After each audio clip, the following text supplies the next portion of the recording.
Public wifi ব্যবহার করার সময় নিরাপদ থাকার কিছু উপায় আছে। ১. সংযুক্তি যাচাই করো। আসল পাবলিক ওয়াইফাই কোনটি তা নিশ্চিত হতে সেখানে কর্মরত কারো কাছ থেকে জেনে নাও, যাতে ভুলবশত ভুয়া নেটওয়ার্কে যুক্ত না হও। ২. সংবেদনশীল ডেটা চেক করা এড়িয়ে চলো, যদি না খুব প্রয়োজন হয়। পাবলিক ওয়াইফাইতে থাকাকালীন সোশ্যাল মিডিয়া, ইমেল বা বিশেষ করে ব্যাংক অ্যাকাউন্টে লগ করা থেকে বিরত থাকো। ৩. শেয়ারিং বন্ধ রাখো। পাবলিক ওয়াইফাই ব্যবহার করার সময় শেয়ারিং অপশন বন্ধ রাখো। যদি এটি চালু থাকে তাহলে সাইবার অপরাধীরা সহজেই তোমার ব্যক্তিগত তথ্য ও ফাইলগুলোতে প্রবেশ করতে পারে। ৪. ভিপিএন ব্যবহার করো।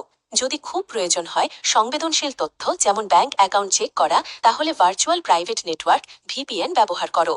এতে এমনকি কোনো সাইবার অপরাধী তোমার সংযোগের মাঝখানে থেকেও তোমার ডেটা ডিক্রিপ্ট করতে পারবে না, কারণ তা শক্তভাবে এনক্রিপ্ট করা থাকবে। ৫. কাজ শেষ হলে ওয়াইফাই বন্ধ করো। তুমি কোনো নেটওয়ার্কে যুক্ত না থাকলেও তোমার কম্পিউটারের ওয়াইফাই হার্ডওয়্যার চারপাশে নেটওয়ার্কের সঙ্গে ডেটা আদান প্রদান করতে পারে। তাই কাজ শেষ হলে নিশ্চিত হও যে তোমার ওয়াইফাই বন্ধ আছে।